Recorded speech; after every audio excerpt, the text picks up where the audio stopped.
Hi అండి. నమస్తే. తెలుగు నవలా శ్రోతలకు లక్ష్మీ కథల ప్రపంచానికి స్వాగతం. కామేశ్వరి గారు రచించిన 'శిక్ష' అనే నవలను వింటున్నాం కదండి. ఈరోజు ఈ వీడియోలో మనం పార్ట్ 4 వినేద్దామండి.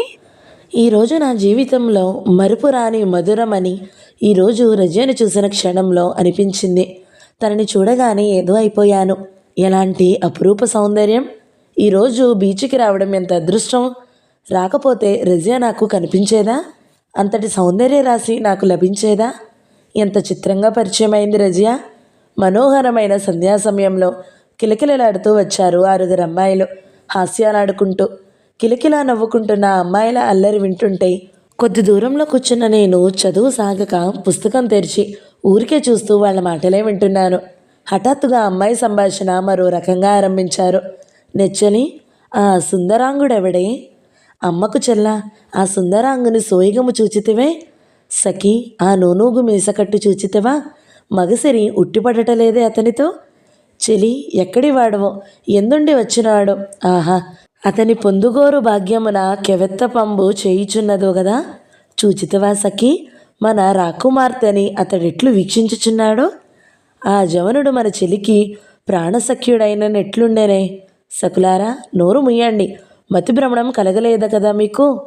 అవును సఖి, అతని సోయగము చూచినంతనే మతి భ్రమించినది మాకు. అయినచో పోయి కట్టకట్టుకుని సముద్రములో దుమ్ముకుట మంచిది. అట్లనుకు సఖి, ఆ సుందరాంగునికి నీకు పరిణయము సేయము వరకైనా మా ప్రాణములు నిలుపుకొలవలే. ఇదేనే పోయి అతడెవడో, ఎచ్చటవాడో, గంధర్వుడో, నాగలోక నివాసియో, ఇంద్రలోక నివాసియో, భూలోకవాసియో నేను తెలుసుకొని వచ్చేదను. ఒక అల్లరి పిల్ల లేవబోయింది. అందరిలో నిజంగా రాకుమారిలా ఉన్న అందమైన అమ్మాయి. చాలు నాటకం, ఇంకా నోరు మూసుకోండి, అతనికి వినబడగలదు. కసిరి చేయి పట్టిలాగి కూర్చోబెట్టింది ఆ అమ్మాయిని. వాళ్ళల్లో వాళ్ళు మాట్లాడుకుంటున్న మాటలు నాకు వినబడలేదనుకుంటుంటే అది వారి పొరపాటే. వాళ్ళు చిలిపి మాటలకి అల్లరికి నవ్వు వచ్చింది. అల్లరి వయసులో కాక మరెప్పుడు అనుకున్నాను. వాళ్ళు ఆ మాటలన్నీ నా గురించి అన్నారని అర్థమైంది. వాళ్ళు నన్ను అల్లరి పట్టించేనట్లే నేను చిన్న తమాషా చెయ్యాలన్న చిలిపి ఊహ వచ్చినట్లు ఫోర్స్ పెట్టి, ఆహా, ఏమి సౌందర్యము! దివి నుంచి దిగి వచ్చిన దేవకన్యాయి ఉండే నీవు. ఇట్టి సౌందర్య రాశిని పొందని ఈ జన్మ వ్యర్థంబుగాదే. ఈమె కథం వెయ్యదో తెలుసుకొనదా. స్వగతం పైకి అంటూ వాళ్ళ వైపు చూశాను. వాళ్ళందరూ నోరు తెరిచి మూయడం మరిచిపోయారు. ఒక్క క్షణం, మరు క్షణంలో అందరి మొహాలు సిగ్గుతో కందిపోయాయి. తడబడిపోయారు. అది గమనించినట్లే. ఇష్టసకలారా, ఈ సుందరాంగి, ఈ రాకుమార్తె యువతాయి తెలుపదరా? అవురా, ఈమెని చూచినంతనే నా ఒడలు పులికించుచున్నదే. చిలకత్తెలారా, మీ సఖి వివరములు తెలుసుకొనిదే నా మది శాంతించదు. కాస్త చెప్పి నన్ను చరితార్థుని చెయ్యరే. చేతులు జోడించి వినయంగా అన్నాను. అందరూ బిక్కచొచ్చిపోయి చూస్తూ ఉండిపోయారు. ఆహా జనని, ఏమి నీ సోయగము! నిన్ను పొందని నా జన్మం బేలా. ఏ దేశపు రాజకుమార్తెవో, ఏ దివి నుంచి దిగివచ్చిన దేవకన్యవో నాపై కృప చూపవా? నీ కృప వీక్షణంబు నాపై బరిపి నా ఈ మదన తపము చల్లార్చవా? చెల్లులారా, నన్నిట్లు మదనాగ్నికి లోను చేయుట మీకు న్యాయమా?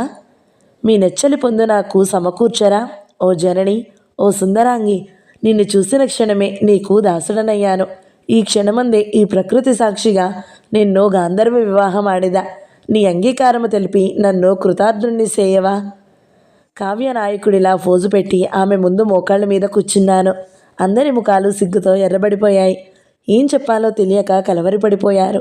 ముఖ్యంగా అందమైన అమ్మాయి నా వైపు చూడలేనట్టు తల భూమిలోకి వాల్చేసుకుంది. అమ్మాయిలో అందరూ ఒకరివైపు ఒకరు చూసుకున్నారు. చటుక్కున ఆ అమ్మాయి హఠాత్తుగా లేచి పరుగుపెట్టింది. వెంటనే కర్తవ్యం అర్థమైనట్లు మిగతా అంతా లేచి పరిగెత్తారు. నవ్వుకున్నాను. ఆ సాయంత్రం జరిగిన తమాషాకి మనసు నిండా ఏదో ఆనందం ఆవరించింది. అంత సంతోషంలో ఆ అమ్మాయిలు ఎవరో, ఎక్కడివారో, ముఖ్యంగా ఆ అందమైన అమ్మాయి ఎవరో అన్న సందేహాలకి జవాబు దొరక్క కాస్త నిరుత్సాహపడ్డాను. ఆ తరువాత 4 రోజులు కనిపించిన ప్రతి ఆడపిల్ల వంక చూసేవాడిని ఆశగా, ఆరాటంగా ఆ అందమైన అమ్మాయి కోసం. రోజులో ఏదో క్షణంలో ఆమె గుర్తురాకమా అనేది కాదు. ఆఖరికి నా మొర భగవంతుడు ఆలకించాడు. ఆ రాత్రి సర్జన్తో వార్డ్ డ్యూటీలో ఉన్నాను. క్యాజువాలిటీ నుంచి ఎమర్జెన్సీ అపెండిసైటిస్ కేసు వచ్చింది. పేషెంట్ని అపస్మారక స్థితిలో మోసుకువచ్చారు. ఆ కేసు ఎవరో కాదు, నా దేవకన్యే. ఒక క్షణం కర్తవ్య విమూఢుడిలా నిలబడిపోయాను. ఆ క్షణంలో ఆ అమ్మాయి ప్రమాద పరిస్థితిలోకి కలిగిన ఆందోళన కంటే తిరిగి ఆమె ఈ విధంగా కనిపించిన ఆనందం ఎక్కువైంది. ఆ తరువాత చకచకా పరీక్షలు, సర్జన్కి ఫోను, ఆపరేషన్ థియేటర్ రెడీ చేయడం అంతా యాంత్రికంగా జరిగిపోయింది. ఆ అమ్మాయిని తీసుకువచ్చిన ఇద్దరు మిత్రురాండ్రు ఇచ్చిన సమాచారం ఆ అమ్మాయి ఉనికిని తెలియపరిచింది. ఆమె పేరు రజియా. ఉమెన్స్ కాలేజీలో బీఎస్సీ చదువుతుంది.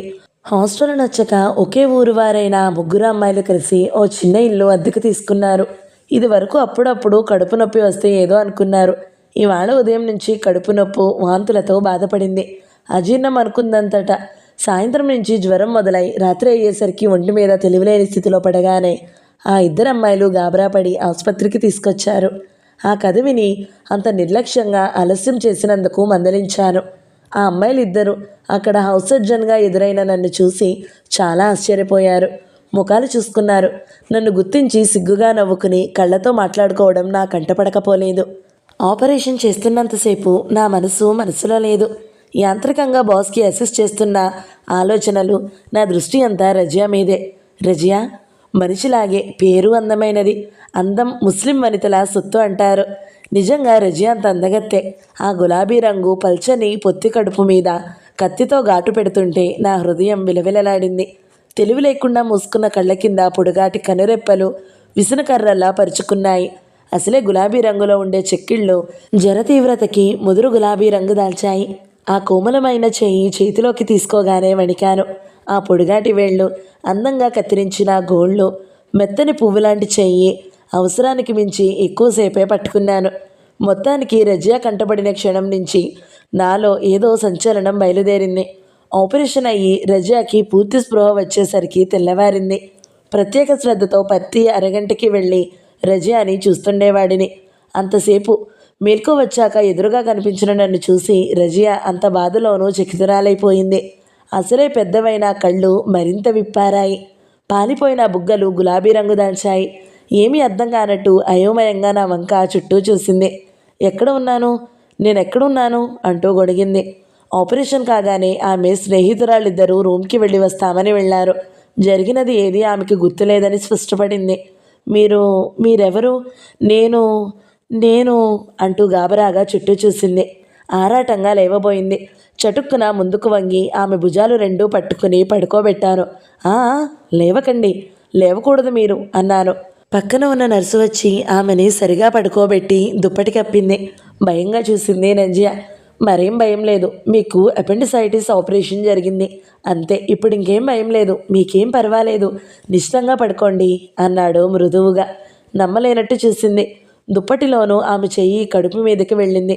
తరువాత బాధతో పెదాలు బిగుబట్టి, మీరెక్కడి నుంచి వచ్చారు?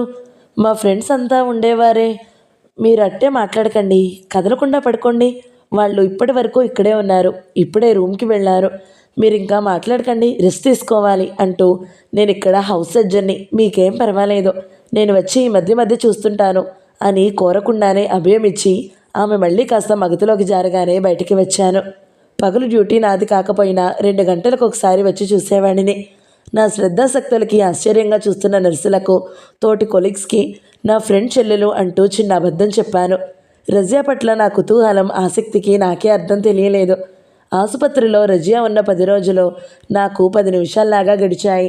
ఆమె అక్కడ అలా దేవకన్యలా బెడ్ మీద పడుకుంటే హాస్పిటల్కే అందం, చైతన్యం వచ్చినట్టు అనిపించేది.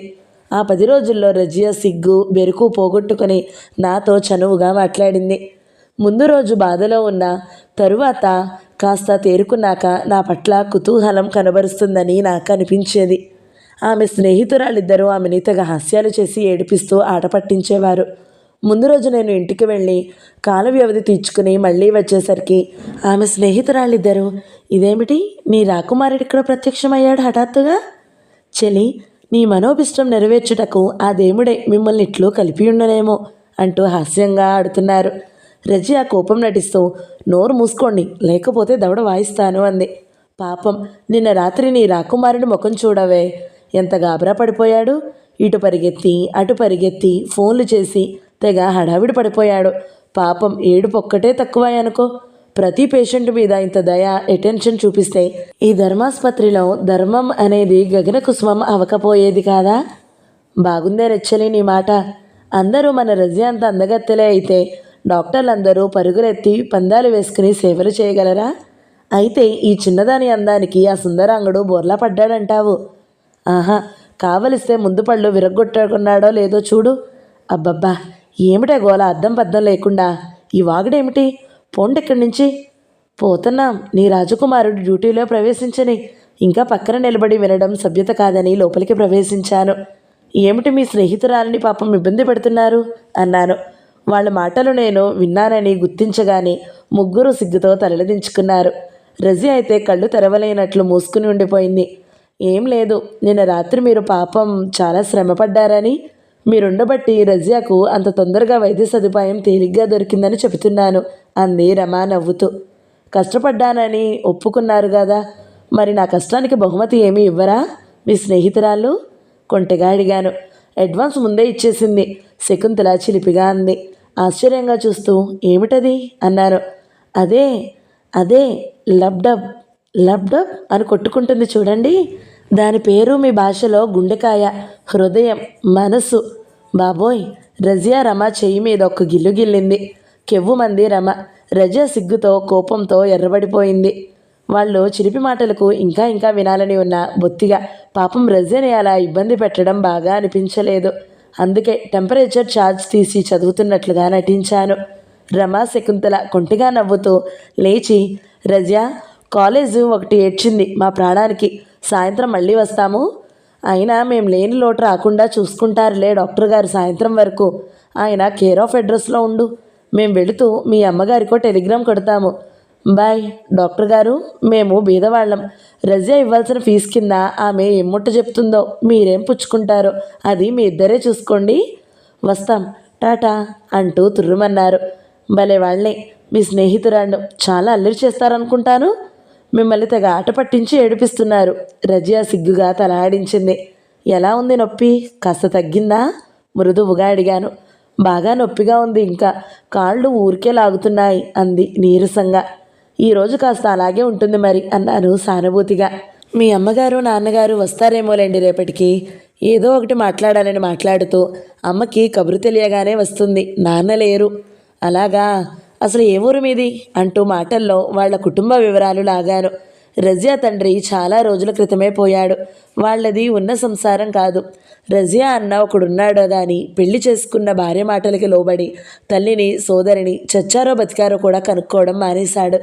రజియా తల్లి పాపం ఆ ఉన్న ఇంట్లో సగం అద్దెకిచ్చి 4 పిల్లలకి చదువు చెబుతూ అతి కష్టం మీద రజియాని చదివిస్తుంది. రజియా ఈ ఏడాది కాగానే ఉద్యోగం చేసి తల్లిని ఆదుకోవాలని ఆరాటపడుతుంది. కానీ రజియా తల్లి ఏదన్నా సంబంధం చూసి పెళ్లి చేసి తన బాధ్యత తీర్చుకోవాలని ఆరాటపడుతుంది. రజియాకి అందం తప్ప ఐశ్వర్యం లేదు. ఆ సౌందర్యమే సమస్త భూషణాల పెట్టు. రజియా అపురూప సౌందర్యానికి ఆకర్షితులై 2-3 రజియాను పెళ్లాడతామన్నారు. కానీ చదువు సంధ్య లేని ఆ రౌడీలని రజియా ఇష్టపడలేదు. ఈ వివరాలన్నీ రజియా మాటల్లో వింటున్న ఆమె తల్లి నేను చేసిన సాయానికి చాలా సంతోషపడుతూ దీవిస్తూ అమాయకంగా తన కష్టం సుఖం నాతో చెప్పుకుంటే కొంత తెలుసుకున్నాను. రజియా మీద నేను చూపిన శ్రద్ధాశక్తులకి ఆమె పదే పదే కృతజ్ఞతలు చెప్పేది. కన్న కొడుకు కన్నా మిన్నగా సాయం చేస్తున్నందుకు పొంగిపోయింది. మొత్తానికి రజియా ఆసుపత్రిలో ఉన్న 12 రోజులు రజియాతో నా పరిచయం మైత్రిగా, ఏదో తెలియని అనుబంధంగా మారిపోయింది. ఒంటరిగా కూర్చున్నప్పుడు రజియా పట్ల ఈ ఆకర్షణ నాకెందుకు అని పదే పదే ప్రశ్నించుకునేవాడిని. రజియా అందగత్తే, ఆమె సౌందర్యానికి ఆకర్షితుడనయ్యాను. కానీ రజియా అందం సొంతం ఎలా చేసుకోవడం? రజియాకి నాకు మధ్య జాతి, మతం, గౌరవం వగైరా అడ్డంకులు చాలా ఉన్నాయి. అవన్నీ అధిగమించే ధైర్య సాహసాలు నాలో ఉన్నాయా? వంశగౌరవానికి, పరువు ప్రతిష్టలకి ప్రాణం పెట్టే తల్లి, అన్నయ్య రజియాని మా ఇంటి కోడలిగా ప్రాణం పోయినా అంగీకరించారు. కేవలం ధనం, పరువు మాత్రమే అయితే ఎలాగన్నా అంగీకరింప చెయ్యొచ్చు. కానీ జాతి, మతం, సంప్రదాయం అనేది చూసిన అతకని రజియానే అంగీకరింపని తనెలా అడగగలడు? అడిగినా అంగీకరించరు. అందరినీ కాదని రజియాని చేపట్టగలడా? అనవసరంగా మమతలు పెంచుకుంటే తరువాత తెంచుకోలేక బాధపడాలేమో. రజియాతో పరిచయాన్ని అట్టే దూరం వెళ్ళనీయకపోవడం మంచిదేమో. ఓహో, రజియాని మర్చిపోవడం ఎలా? అనుక్షణం కళ్ళ ముందే నిలిచే ఆ సౌందర్యాన్ని కాదనుకోవడం సంభవమా?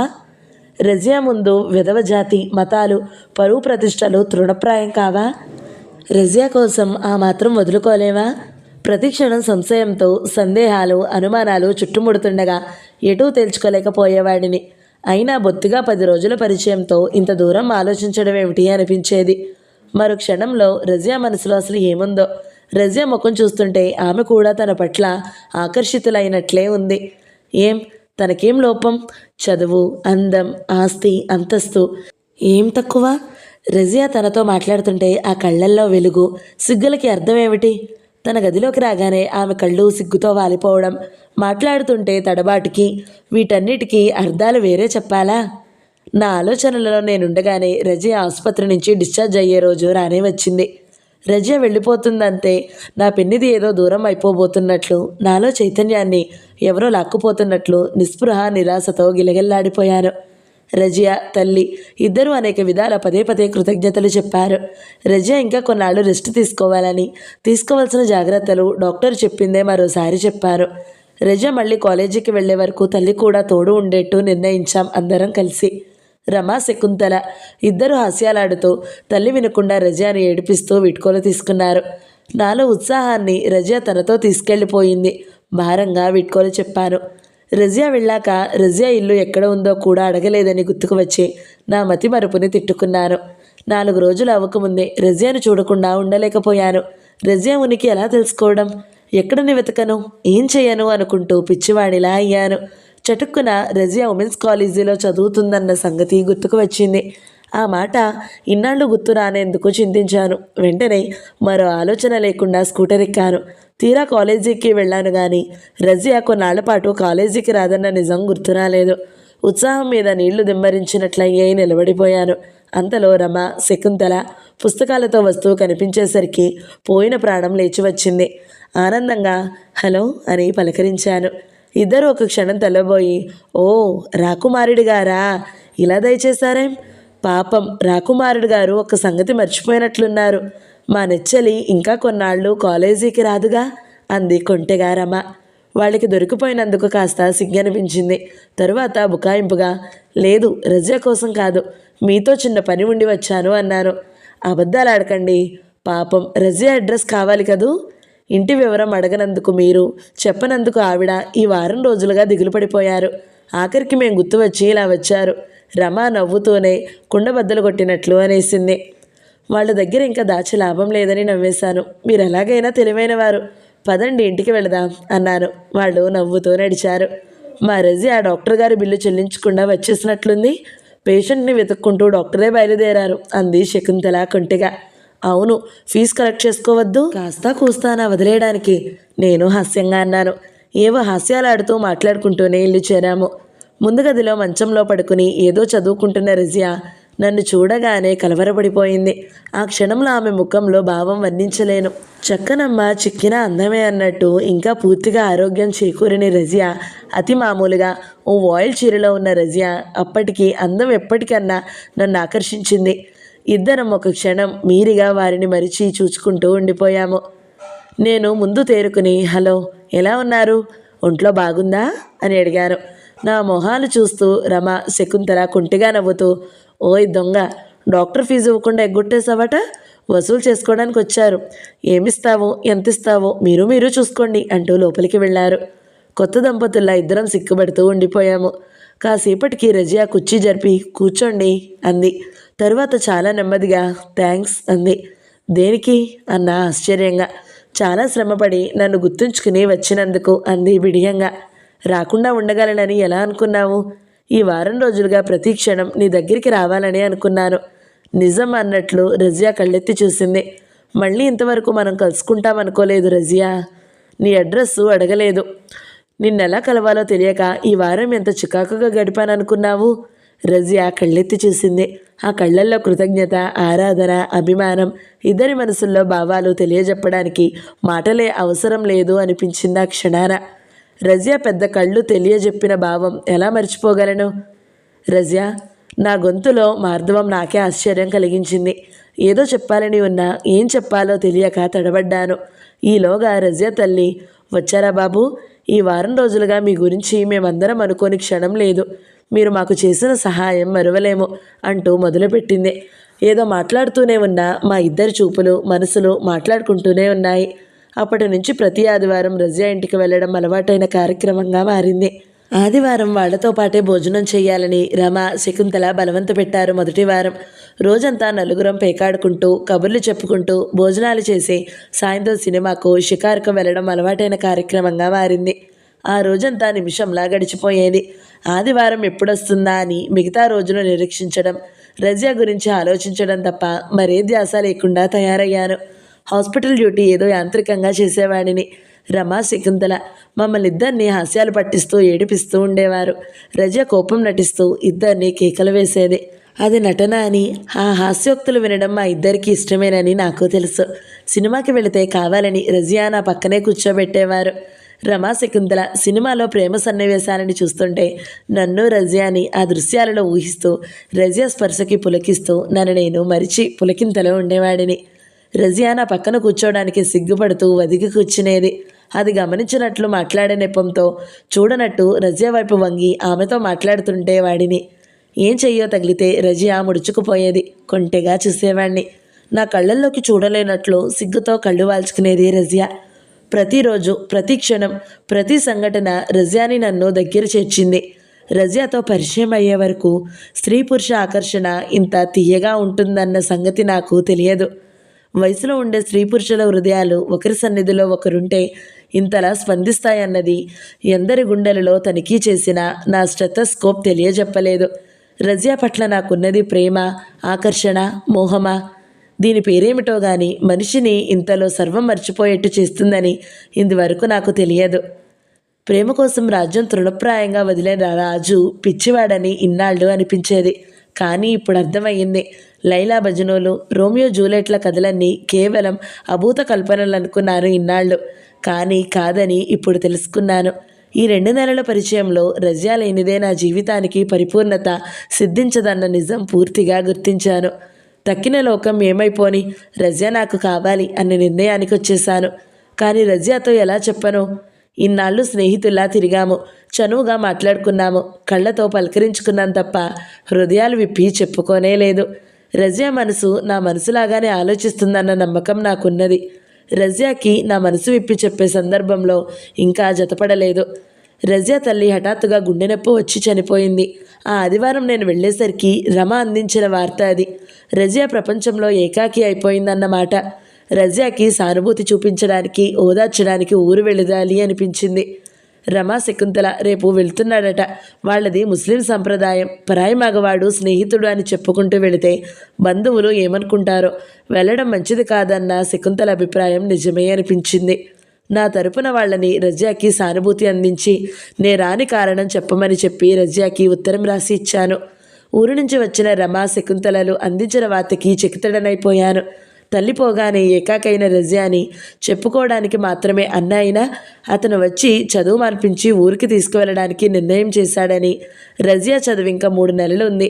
ఆ 3 నెలలు నన్ను ఆదుకుంటూ ఎంత ప్రార్థించినా అన్న వినలేదని, రజియా ఏం చేయాలో తోచక కన్నీరు మున్నీరుగా విలిపిస్తుందని, అన్నగారింట్లో పని మనిషిగా మాత్రం స్థానం ఉంటుందని, తనని ఆదుకునేవారు ఎవరని స్నేహితురాలని కౌగిలించుకుని ఏడ్చిందట.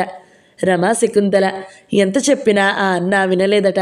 వదినగారు జీతం లేని దాసి దొరికినందుకు సంతోషిస్తుందని, 10 రోజులు రాగానే రజియాని అన్నం వెంటబెట్టుకుని పోతాడని, అక్కడ జరిగిన సంగతులన్నీ చెప్పారు. అంతా వినగానే రజియా దుస్థితికి చెల్లించాను. ఏం చెయ్యాలో తోచని అయోమయంలో ఉండిపోయాను. ఆఖరికి రమే ధైర్యం చేసి, మీరు ధనవంతులు, రజియాకి డిగ్రీ చేతికి వచ్చే వరకు కాస్త ఆదుకోలేరా? రజియా కోసం ఆ మాత్రం సాయం చేయలేరా అంది. కర్తవ్యం అర్థమై తప్పకుండా ఆదుకుంటాను, నా మనసులో మాట చెప్పాను అంటూ అభినందించాను. కానీ నా సహాయం రజియా అంగీకరిస్తుందా? రజియా అంగీకరించినా అన్న ఒప్పుకుంటాడా? అపరిచితుడైన నేను ఏ అధికారంతో రజియా భారం స్వీకరించను అంటూ సందేహించాను. ఎంత స్వాభిమానం ఉన్నా ఆ నరకంలో నుంచి బయటపడడానికి రజియా మీ సహాయం తప్పక స్వీకరిస్తుంది. ఎటొచ్చి ఆ అన్నే ఏమంటాడో అతన్ని మీరు కాస్త ఎదుర్కొని నచ్చజెప్పండి అంది శకుంతల. ఏమైనా సరే రజియాని దుస్థితి నుంచి కాపాడాలని నిర్ణయించుకున్నాను. రజియా ఊరు చేరాను. రజియా అన్నను చూడగానే సదభిప్రాయం కలగలేదు. నేనెవరో, ఎందుకొచ్చానో వివరాలు పదే పదే అడిగి ఎన్ని చెప్పినా రజియాని ఓ పట్టాన నన్ను చూడనీయలేదు. రజియాకి మగ స్నేహితులు కూడా ఉన్నారన్నమాట. పట్నంలో వెలుగబెడుతున్న చదువు ఇదన్నమాట అంటూ మొరటుగా వ్యంగ్యోక్తులు, హేళనలు విసిరాడు. తమ స్త్రీలకి వరదాని పురుషులని చూడరాదని పట్నంలో ఏ బాగోతవాడినా ఇప్పుడు ఇంటి నిండా బంధువుల మధ్య తన గౌరవం నిలుపుకోవాలి గనక రజియాని చూసే వీలులేదు అని ఖచ్చితంగా చెప్పాడు. అంత దూరం వచ్చి కనీసం రజియానైనా చూడకుండా ఎలా వెళ్ళగలను? అంతటి నిస్సహాయ స్థితిలో రజియా కర్మానికి రజియాని వదిలి వెళ్ళలేకపోయాను. ఏం చేయాలో అంతుబట్టలేదు. ఆ క్షణంలో భగవంతుడే పంపినట్లు ఓ గదిలో నుంచి రజియా బయటికి వస్తూ కనిపించింది. వీధి వరండాలో కూర్చున్న నాకు రజియా ఆనందంగా అరిచాను. రజియా ఒక క్షణం దిగ్భ్రాంతితో చూస్తూ నిలబడిపోయి మరుక్షణం పరిగెత్తి గుమ్మం దగ్గరికి వచ్చింది. మీరొచ్చారా? ఆనందోద్రేకంతో అంది రజియా. ఈ వారంలో గుర్తుపట్టలేనంతగా మారింది తను. కళ్ళ కింద నల్లటి చారలు, లోతుకుపోయిన కళ్ళు, ఎప్పుడో ఉబ్బిన కళ్ళు, శోకదేవతలా కనబడిన రజియాని చూసి రజియా అని మాత్రం అనగలిగాను. రజియాకి నన్ను చూడగానే దుఃఖం కట్టుకు తెంచుకుని వచ్చింది. చేతులలో ముఖం దాచుకుని ఏడవసాగింది. ఊరుకో రజియా అంటూ ఓదార్పుగా దగ్గరికి వెళ్ళబోయాను. ఒక్క క్షణంలో జరిగిన ఈ సంఘటనని ఆశ్చర్యంగా రజియా అన్న తెలివి తెచ్చుకుని రజియా లోపలికి వెళ్ళు అన్నాడు కఠినంగా. రజియా అన్న కోపానికి కాస్త బెదురుతూ నన్ను చూసి ఏదో అనబోయింది. పట్నంలో వేసిన వేషాలు చాలు, చదువు వంకతో చేస్తున్న పని ఇదన్నమాట. ఇంకా ఇంట్లోకి నడు. రజియా కలవరపడుతూ నాకు అవమానం జరుగుతుందన్న భయంతో నా వంక అన్న వంక చూస్తూ భయ్యా అంటూ ఏదో అనబోయింది. అయ్యా తమరెవరో, ఇంకా వచ్చిన పని అయ్యింది, వెళ్ళండి. రజియాని చూశారుగా, ఇంకా కదలండి అన్నాడు కరుకుగా లేచి నిలబడి. రజియా అన్నయ్య లోపలికి తోసి సిగ్గు ఎగ్గు లేకుండా మగవాళ్ల ముందు నిలబడతావేమింకా? అసలు నిన్ను కాదు అనాల్సింది, అమ్మను అనాలి. లోపలికి వెళ్ళు అంటూ తోశాడు. రజియా బిక్కచిక్కిపోయి నిస్సహాయంగా నా వంక చూసి వణుకుతున్న చేతులతో నాకు నమస్కారం చేసి ఉబుకుతున్న కన్నీళ్లతో లోపలికి పరిగెత్తింది. అంతటి నిస్సహాయ స్థితిలో రజియాని ఈ కసాయవాడికి అప్పగించి ఎలా వెళ్ళను అనిపించింది. ఇంకేం ఆలోచించకుండా ముందు ధైర్యంతో రజియా ఒక క్షణం ఉండు, నీతో మాట్లాడాలి అంటూ రజియా వెంట గబగబా లోపలికి వెళ్ళాను. రజియా అన్న విసురుగా ఏయ్ ఆగు అంటూ నా వెనక రావడం చూసి రజియా గది తలుపు గడియ పెట్టేశాను. రజియా విస్తుపోతూ భయ వికృతయ నోటు మాట రాక చూస్తూ ఉండిపోయింది. రజియా అన్న పైనుంచి తలుపులు బాధసాగాడు. రజియా తేరుకుని ఇదేమిటి, తలుపులు తీయండి ముందు, లేకపోతే మా అన్నయ్య నన్ను మిమ్మల్ని చంపేస్తాడు అంది గాబరాగా. పర్వాలేదు, ఒక్క మాట చెప్పని రజియా, నీ గురించి రమ అంతా చెప్పింది. మీ అన్నయ్య ఎలాంటి వాడో చూస్తూ నిన్నింకా నిస్సహాయ స్థితిలో వదిలి వెళ్ళలేను. నీ చదువు అయ్యే ఖర్చు నేను భరిస్తాను. నీవు మీ అన్నతో వెళ్ళొద్దు, నాతో వచ్చేయి, చదువుకుందో గాని. నీకేం భయం లేదు, నిన్ను ఆ మాత్రం ఆదుకోగలను.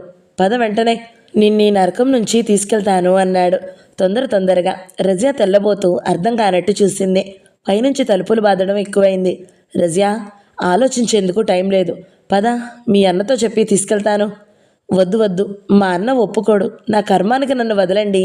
మీరు సాయం చేద్దామన్నా మా అన్నయ్య అంగీకరించడు. నా మూలంగా మీకు ఈ బాధ ఎందుకు? వెళ్ళిపోండి. చూడండి తలుపులు విరగ్గొడుతున్నాడు, నన్ను ఎలాగూ వదలడు. మీరైనా అవమానం పొందకముందే వెళ్ళిపోండి భయంగా అంది. అంత భయంలోనూ రజియా కళ్ళు నా పట్ల కృతజ్ఞతని చూపించాయి. అరే బద్మాష్, తలుపు తీ, బయటికి రా, నిన్ను జైల్లో పెట్టిస్తా. అరే లుచ్చా, ఆడవాళ్ల గదిలో జ్వరపడతావా? రజియా అన్న బండబూతులు తిడుతూ తలుపులు బాదుతున్నాడు. బయట చాలామంది చేరారని గోల తెలియజెపుతుంది. రజియాకి భయంతో చెమటలు పట్టాయి. ఏం పని చేశారు మీరు? ఇప్పుడు ఇంకా అన్న నన్ను బతకనీయడు. రజియా ఏడవసాగింది. కరిగిపోయాను. దగ్గరికి వెళ్ళి భుజం మీద చెయ్యి వేశాను. రజియా కళ్ళెత్తి చూసింది. రజియా నీకేం భయం లేదు, నేనున్నాను, నా వెంట తీసుకువెళ్తాను. మీరెవరని నన్ను ఆదుకుంటారు? అంతా ఏమంటారు? అన్నయ్య మాత్రం మీ వెంట పంపడానికి ఎలా ఒప్పుకుంటాడు? మీకు నేనేమవుతానని నా మీద ఆయనతో దయ చూపిస్తారు? వద్దు, వెళ్ళిపోండి, నా కర్మానికి నన్ను వదలండి అంటూ ఏడవసాగాను. రజియా అలా ఏడుస్తుంటే సహించలేకపోయాను. రజియా భుజం మీద ఉన్న నా చెయ్యి నాకు తెలియకుండానే రజియా భుజం చుట్టూ తిరిగి ఆమెని దగ్గరికి లాక్కుని రజియా ఇటు చూడు, నీకు నేనేం కానా? నా కళ్ళల్లోకి చూసి చెప్పా మాట.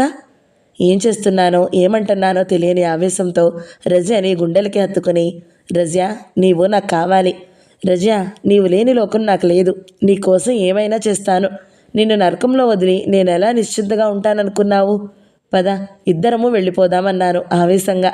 రజియా ఆశ్చర్యచకితురాలై మీరు మీరు అంది నా చేతుల మధ్య వణికిపోతూ. అవును రజియా, ఇన్నాళ్లుగా నా మనసులో మెదిలే మాట చెప్పే సందర్భం ఇలా ఈ సందర్భంలో జొరబడుతుందని అనుకోలేదు, అంతే. నిన్ను పెళ్లి చేసుకుంటాను రజియా అన్నాను. రజియా కళ్ళ నుంచి టపటపా నీళ్లు జారిపడ్డాయి. అవి ఆనంద బాష్పాలా? చటుక్కున నా గుండెల మీదకి వంగిపోయింది రజియా. అదే సమయంలో తలుపు విరిగిపడింది. రజియా అన్న, ఇంట్లో వాళ్ళు, ఇరుగు పొరుగు అంతా గుమిగూడి వాళ్ళందరూ మమ్మల్ని చూసి ఒక్క క్షణం నిశ్చేష్టులై ఉండిపోయారు.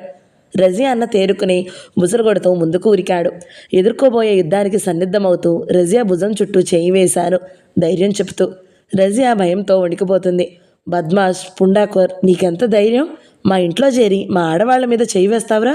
చూడు నిన్నేం చేస్తాను అంటూ ముందుకు ఉరికి రజియాని నా నుంచి మోటుగా లాగి బండ బూతులు తిడుతూ రజియా జుట్టు పట్టుకుని, అసలు దీన్ని చంపాలి ముందు. చదువు పేరుతో చేస్తున్న పని ఇదన్నమాట అన్నాడు. వెంటనే నేను ముందుకు వరిగి రజియాని నా వైపుకు లాక్కుని, ఆగండి, రజియాని ఏమీ అనొద్దు. ఏమన్నా చేస్తే మాట దక్కదు, జాగ్రత్త గంభీరంగా అన్నాడు. ఎవడినరా నువ్వు? రజియా మొగుడివా? నన్నే బెదిరిస్తున్నావు? అవును, రజియాని నేను పెళ్లి చేసుకుంటాను. రజియా ఇప్పుడు నాతో వస్తుంది స్థిరంగా అని. పద రజియా, వెళ్దాం అన్నాను గంభీరంగా. రజియా అన్న, ఏమిట్రా, పెళ్లి చేసుకుంటావా? ఎవడ్రా నీవు? రజియా ఎవరో తెలుసా? నా చెల్లెలు. ఇంట్లో నుంచి కదిలిందా పళ్ళు విరగ్గొడతా. పద లోపలికి, నీ పని చెబుతా అంటూ మళ్ళీ కలియబడ్డాడు. మిస్టర్, ఇందాకటి నుంచి చూస్తున్నా, చదువుకున్నవాడిలా ప్రవర్తించడం లేదు. కాస్త మర్యాద ఇచ్చి మాట్లాడు. రజియా నీ చెల్లెలు అవ్వచ్చు కానీ రజియా నా కాబోయే భార్య కూడా అన్న విషయం మర్చిపోకు. రజియా మైనారిటీ కాదు. ఆమె ఇష్టం వచ్చిన పెళ్లి చేసుకునే హక్కు ఆమెకుంది. ఇద్దరం రిజిస్టర్ ఆఫీసులో పెళ్లి చేసుకుంటాము. మా పెళ్లి కాదనే అధికారం నీకు లేదు. అనవసరంగా గొడవ చేస్తే పోలీసులను పిలిచి ఆమెను హింసిస్తున్నామని చెప్పి జైల్లో తోయిస్తా, జాగ్రత్త. నా దారికి అడ్డురాకు. మర్యాద ఇచ్చిపుచ్చుకో. నీ చెల్లెలి మీద, ఆమె భవిష్యత్తు మీద అంత శ్రద్ధాశక్తులే ఉంటే వచ్చి పెళ్లి జరిపించి ఆశీర్వదించి వెళ్ళు. అంతకంటే రజియా మీద నీకు హక్కు లేదు. దారి వదులు తీక్షణంగా అన్నాను. రజియా అన్న కోపంతో ఏదో అనబోతుంటే బంధువు కాబోలు ఎవరో ముసలి అతను ముందుకు వచ్చి అతని భుజం పట్టుకుని ఆపుతూ, ఆగు నజీర్, తొందరపడకు, అసలు సంగతి తెలుసుకుందాం అంటూ శాంతపరిచాడు. నా వంక తిరిగి, అసలు నువ్వెవరు? రజియాకి నీకు సంబంధం ఏమిటి? నీ ఊరి పేరు అన్నీ చెప్పు అన్నాడు ముసలతను. నేను క్లుప్తంగా నా గురించి, నా చదువు, రజియాతో పరిచయం చెప్పి రజియా నేను ప్రేమించుకున్నాం, పెళ్లి చేసుకుంటామని చెప్పాను. ముసలతను అంతా విని, రజియా ముస్లిం, నీవు హిందూ, ఈ పెళ్ళి జరుగుతుందనుకున్నావా నీవు? నీ వాళ్ళు ఒప్పుకుంటారా అసలు? రజియాని నీవు పెళ్లి చేసుకుంటావని మాకేం నమ్మకం? అనుమానంగా అడిగాడు. కులమతాల ప్రసక్తి నాకు లేదు. మా వాళ్ళు ఒప్పుకోరు, కానీ రజియా కోసం వాళ్ళని ధిక్కరించగలను. నా బ్రతుకు నేను బ్రతకగలను. రజియాని పెళ్లి చేసుకుంటానో లేదోనని మీకు అనుమానం ఉంటే ఈ క్షణంలోనే మీ అందరూ కలిసి పెళ్లి జరిపించండి అన్నారు దృఢంగా. వీల్లేదు, రజియా హిందూని పెళ్లాడడానికి వీల్లేదు. అసలు మా బావుమరిదితో రజియాకి పెళ్లి కుదిరిపోయింది, మాటిచ్చేశాను అరిచాడు అన్నయ్య. ఆ మాటకి రజియా చురుక్కున తీక్షణంగా చూసింది. అంతదాకా వచ్చాక ఆమె అన్నకి భయపడాల్సిందిగా కనపడలేదు. పక్కన నేను అండగా ఉన్నానని కాబోలు. వాడా, ఆ తాగుబోతూ ముండల ముఠాకోరిని నేను చచ్చినా పెళ్ళాడను అన్నయ్య. పాపం, నీకు ఎప్పుడు చెల్లెల మీద లేని అభిమానం ఇప్పుడు మాత్రం ఎందుకు? ఏనాడు అన్నగా బాధ్యత నెరవేర్చని నీకు నా పెళ్లి బాధ్యత అవసరమా? నీవు వదినా కలిసి ఆ రౌడీకి నన్ను కట్టబెట్టి వాడి దగ్గర నుంచి డబ్బు లాగాలని చూస్తున్నారట. నాకు తెలుసు. నా కంఠంలో ప్రాణం ఉండగా చేసుకోను. నా పెళ్లి నా ఇష్టం వచ్చిన వాడితో చేసుకునే హక్కు నాకుంది. తీక్షణంగా చూస్తూ తెగేసి చెప్పింది. అన్న ముఖంలో రక్తం పొంగింది. నీకెంత ధైర్యం? నీవు వీడిని ఎలా పెళ్లాడతావో చూస్తాను బుసకొట్టాడు. చూడు బాగా, ఇదంతా చెల్లెల మీద ప్రేమ కాదని, నీ ఇంట్లో దాసీగా ఉంచుకోవడానికి దొరికిన అవకాశం ఇలా చేయి జారిపోతుందని, నా పెళ్లి ద్వారా వచ్చే డబ్బు రాదని నీ భయం. నీలాంటి నీచుడు నాకు అన్నా అని చెప్పుకోవడానికి అసహ్యం. నేను ఈయనతో వెళుతున్నాను. నా దారికి అడ్డం వస్తే పర్యవసానం బాగుండదు. పదండి వెళదాం. రజియా బేటీ, బాగా ఆలోచించుకున్నావా? పెళ్లి కాకముందే ఒకటితో వెళ్ళడం మంచిది కాదు ముసలివాడు అన్నాడు. బాబాయ్, అన్న దగ్గర ఉండి భరించే హింస కంటే ఈయనతో వెళ్ళి ఏ నిష్ఠూరమైనా భరిస్తాను. ఆయన మీద నాకు ఆ మాత్రం నమ్మకం ఉంది అంది రజియా స్థిరంగా. రజియాకి నా మీద ఉన్న నమ్మకానికి ఆనందించాను. రజియా చేయి నా చేతిలోకి తీసుకుని అందరి వంకా తిరిగి, మీ అల్లా సాక్షిగా, మీ అందరి సాక్షిగా రజియా ఈ క్షణం నుంచి నా భార్య అన్నాను. ముసలతను ఒక క్షణం సందేహించి, రజియా బేటీ, ఈ పెళ్లి నీకు సమ్మతమేనా? అల్లా సాక్షిగా ఇతని నీవు అంగీకరిస్తావా? రజియా సిగ్గుగా తల ఊపింది. ముసలతను, నజీర్, రజియా ఇష్టపడినప్పుడు ఇంక నువ్వు చేసేదేం లేదు. రజియా అన్నట్లు నీవు ఎప్పుడు మీ అమ్మ రజియాల భారం స్వీకరించలేదు. పెళ్లి విషయంలో మాత్రం ఎందుకు నీ ఇష్టం ఉంటుంది? నీ ఇష్టం వచ్చిన వాడిని ఎందుకు చేసుకుంటుంది అన్నాడు. తర్వాత ముసలతను మా ఇద్దరి చేతులు కలిపి ఏవో మనసులో చదివాడు. తరువాత మా కోసం మోకరిల్లి నమాజు చేశాడు. ఓ ముసలావిడ వచ్చి రజియా చీరకొంగు తీసి రజియాకి ముసుగ వేసింది. ముసలాయన ప్రార్థన పూర్తి చేసి, ఈ క్షణం నుంచి అల్లా సాక్షిగా మీరు భార్యాభర్తలు, వెళ్ళండి, అల్లా మీకు శుభం కలగజేస్తాడు అన్నాడు. రజియా వంగి నమస్కరించింది. తరువాత అందరూ ఆశ్చర్యంగా చూస్తుండగా రజియాని చెయ్యి పట్టుకుని నడిపించుకుని బయటకు తీసుకువెళ్లారు. అన్న నిస్సహాయంగా బుసలు కొట్టాడు. మీరు తొందరపడలేదు కదా? నా మీద జాలితో తొందరపడి చేసుకున్న నిర్ణయం కాదు కదా అంది రజియా రైలులో వెళుతుండగా. నేను తొందరపడి చేసుకున్న నిర్ణయంగా మాత్రమే నీకు అనిపిస్తుందా రజియా అన్నాను మృదువుగా. ఈ 2-3 నెలలుగా నన్ను చూస్తూ నీకు నా మనసేమిటో తెలియదా? అది కాదు మన మధ్య ఉన్న అంతరాలు, జాతి, మతం, కులం, మీ వంశగౌరవం, ప్రతిష్ట, వీటన్నిటినీ గురించి ఆలోచించలేదేమోనని అంది రజియా. వీటన్నిటిని గురించి 2 నెలలుగా ఆలోచిస్తూనే ఉన్నాను రజియా. నీకోసం వీటన్నిటినీ వదులుకోగలను నిబ్బరంగా అన్నాను. కానీ మీ వాళ్ళు నన్ను అంగీకరిస్తారా? సందేహంగా చూసింది రజియా. అంగీకరించరు, ఎంత మాత్రం అంగీకరించరు తాపీగా అన్నారు. రజియా కలవరపడుతూ చూసింది. మరి నన్నెందుకు ఇలా చేశారు అంది. ఎందుకో చెప్పాలా రజియా? కొంటెగా అన్నాను. రజియా ముఖం ఎర్రబడింది. తమాషా కాదు, సరిగా చెప్పండి. నాకేమిటో చాలా భయంగా ఉంది. మీ ఈ నిర్ణయం వల్ల మన భవిష్యత్తు ఎలా ఉంటుందోనని నాకు చాలా భయంగా ఉంది. నా కారణంగా మీరు మీ వాళ్ళకి దూరం అవ్వడం. రజియా కలవరపాటుతో అంది. రజియా చెయ్యి చేతిలోకి తీసుకుని ప్రేమగా, రజియా, అదంతా నిర్ణయం తీసుకున్నాను. నా హౌస్ సర్జన్ 2 నెలల్లో అయిపోతుంది. తరువాత ఉద్యోగం దొరికే వరకు జమీలు, ఆస్తులు ఇంకా ఉన్నాయి మాకు. పిత్రార్జితం నా వాటా నాకు ఇయ్యమనే హక్కు ఎవరికీ లేదు. డబ్బుకి ఏ కొరత లేదు. ఎటొచ్చి మా వాళ్లతో చెబితే నిన్ను వారింటి కోడలుగా ఎంత మాత్రం అంగీకరించరన్నది నిజం. అందుచేత వాళ్లతో చెప్పదలుచుకోలేదు. ఎన్నాళ్ళు దాగుతుంది ఈ విషయం? దాగినన్నాళ్ళు దాగని. ఎప్పుడు తెలిస్తే అప్పుడే చెప్పొచ్చు. ముందుగా మనం రిజిస్టర్ ఆఫీస్లో దరఖాస్తు పెట్టాలి. అఫీషియల్గా మనం భార్యాభర్తలం కావాలి. భవిష్యత్తు నిర్ణయించుకున్నాను. రైలు దిగి టాక్సీ ఎక్కి హోటల్ పేరు చెప్పి పోనిమ్మన్నాడు. రజియా ఆశ్చర్యంగా, అదేమిటి? మా ఇంటికి కాదు, రమా శకుంతల ఏమో అనబోయింది. రజియా వంక కొంటిగా చూశాను. ఓహో, మన మధ్య అడ్డుగా వాళ్ళెందుకు అన్నాడు చెయ్యి మృదువుగా నొక్కి. రజియా ముఖం సిగ్గుతో కందింది. ఓహో, ప్లీజ్ వద్దు, హోటల్కి వద్దు అంది అభ్యర్థిస్తున్నట్లు. ఓహో, అదేం కుదరదు. ఈ రాత్రి మన మొదటి రాత్రని మర్చిపోకు అన్న అలకగా రజియా చరుక్కున చూసింది. మనం లోకం దృష్టిలో ఇంకా భార్యాభర్తలం కాదన్న సంగతి మర్చిపోకండి. మీ అల్లా సాక్షిగా అయ్యాంగా, మీ దేవుడి సాక్షిగా నలుగురు ఎదుట్లా జరగకపోతే రేపు నేనందరికీ ముఖం ఎలా చూపగలను అంది రజియా. రజియా మాట నిజమే అనిపించింది. కాస్త నిరుత్సాహం అనిపించినా అందరికీ పని ఎందుకు కల్పించాలని ఆలోచించి టాక్సీ డ్రైవర్కి తోవ చెప్పాడు. కోపం వచ్చిందా? రజియా నా మౌనాన్ని చూసి అడిగింది. చాలా వచ్చింది. సరే, ఇవాళ తప్పించుకున్నావు, రేపు వడ్డీ వేసుకుని వసూలు చేస్తాను అన్నాడు చేయి గట్టిగా నొక్కి. రజియా సిగ్గుల పెళ్లి కూతురయ్యింది. రమా శకుంతల మమ్మల్ని చూసి ఆనందించారు. కేవలం చదువుకే ఆదుకుంటున్నాననుకున్న వాళ్ళిద్దరూ అసలు సంగతి విని చిన్నపిల్లల్లా సంబరపడ్డారు. రజియాని కౌగిలించుకున్నారు. మర్నాడు ఉదయం దేవాలయంలో అర్చకుని మంత్రాల మధ్య దండలు మార్చుకున్నాము. రమా శకుంతల రజియాని హిందూ పెళ్లి కూతుర్లా పూలు, కుంకుమ, పారాణితో అలంకరించారు. రజియా కోరిక మీదే మెడలో తాళి కూడా కట్టాను. తాళి కడుతూ, ఈ రోజు నుంచి నీవు రజియవి కావు, రాజీవి. ఈ తాళిబొట్టుతో నీ మతం, సాంప్రదాయం, నీ పాత పేరు అన్నీ పోయి మాలో చేరిపోయావు అన్నాను. రజియా కళ్ళు సంతృప్తితో తళతళలాడాయి. సాయంత్రం హోటల్లో నా స్నేహితులకి, రజియా స్నేహితులకి పార్టీ ఇచ్చాము. ఆశ్చర్యపడ్డవాళ్ళు, ఆనందించిన వాళ్ళు, రజియా అందం చూసి నా అదృష్టానికి అసూయపడ్డవాళ్ళు, అన్ని రకాల వాళ్ళు ఉన్నారు. ఆ రాత్రి హోటల్లో గది తీసుకున్నాను. రమా శకుంతల రజియాని శ్రద్ధగా అలంకరించి మరీ పంపారు. పాలనురగ లాంటి తెల్లని వెన్నలాంటి ట్యూబ్లైట్ కాంతిలో తెల్ల చీర, విరుబూసిన జాజులతో రతీదేవిలా రాజీ వచ్చింది. ఆతృతగా కౌగిలిలోకి లాక్కున్నాను. ఆ క్షణం అలా శాశ్వతంగా నిలిచిపోతే చాలును అనిపించింది. రాజీ అందం ముందు, రాజీ అందించిన ఆనందం ముందు తల్లి అన్న, వంశం గౌరవం అన్న పేలవంగా కనిపించాయి. తరువాత వారం రోజులకి ఓ ఇల్లు కుదుర్చుకుని రాజీతో కాపురం పెట్టాను. హాస్టల్లో ఉండడం లేదు, వేరే ఇల్లు తీసుకున్నాను. డబ్బు ఎక్కువ కావాలి అని ఇంటికి రాసి తెప్పించుకున్నాను. రోజుకో కొత్త అందం, ఆనందాలు చూపే రాజీతో కాపురం స్వర్గం అన్నది వేరే ఎక్కడుంటుంది అనిపించిన రోజులు. ఎంత ఆలోచించినా ఈ విషయం ఇంట్లో ఎలా చెప్పాలో అర్థం కాలేదు. సెలవులకి వెళ్లకుండా ఏదో సాకు పెట్టి తప్పించుకున్నాను. హౌస్ సర్జన్సీ పూర్తయింది. ప్రాక్టీస్ పెట్టాలని నిర్ణయించుకున్నాను. దానికి కావలసిన ఏర్పాట్ల కోసం 2 రోజులు ఇంటికి వెళ్ళక తప్పలేదు. ఇంటికి వెళ్ళిన దగ్గర నుంచి ఈ జమీందారు గారి ఏకైక కుమార్తెనిస్తామన్నారు. ఆ జమీందారు గారి చెల్లెలు ఉంది అంటూ పెళ్లి చేసుకోమని పోరు. కొన్నాళ్ళు పోయాక అని తప్పించుకున్నాను. ఇటు ప్రాక్టీస్ ఆరంభించడం, అటు రాజీ నాకు మొదటి పేషెంట్ అవ్వడం ఒకేసారి జరిగాయి. రాజీ గులాబీ చెక్కిళ్ళు పాసిపోయాయి.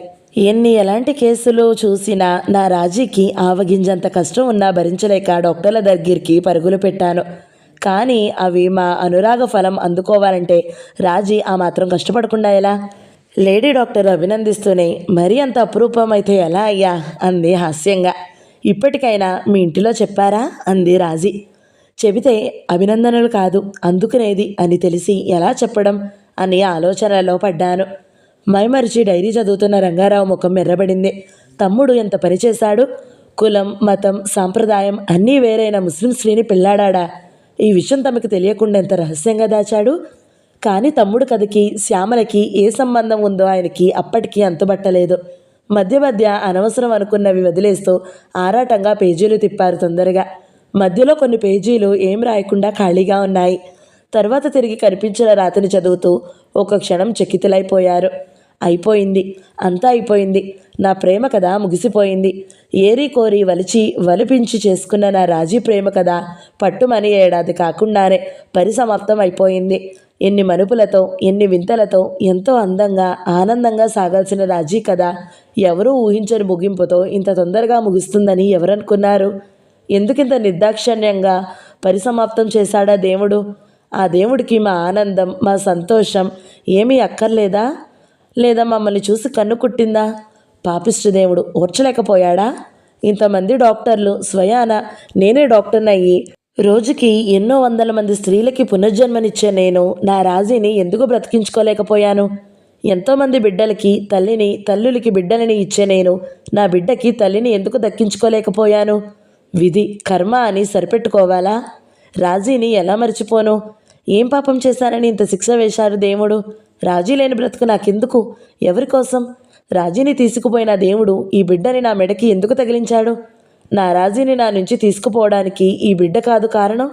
పుట్టకముందే దురదృష్టవంతురాలైన ఈ పసిబిడ్డని ఎలా సాకాలి? ఏం చేయను? ఓహో, రాజీ లేని ఈ ప్రపంచంలో నాకేం వద్దు. ఎవరో ఓదార్పు నాకొద్దు. పోండి, అందరూ పోండి. ఆ పాపిష్టి బిడ్డని నాకు కనబడకుండా తీసుకుపోండి. పారేయండి దూరంగా. ఆ తల్లి దగ్గరికే పంపించండి దాన్ని. నాకేం తెలియదు, నాకేం వద్దు, తీసుకుపోండి. పిచ్చివాడిలా రాజీ శవం మీద పడి ఏడ్చే నన్నెవరూ ఓదార్చగలరు? తిండి తిప్పలు లేకుండా ఎన్నాళ్ళు ఏడిస్తే రాజీ వస్తుంది? 4 రోజులు ప్రపంచం మొహం చూడకుండా నాలో నేనే కుమిలాను. ఓహో, రాజీకి జాలి లేదు, రాదు, ఇంక రాదు. నెమ్మదిగా వాస్తవంలోకి వచ్చాను.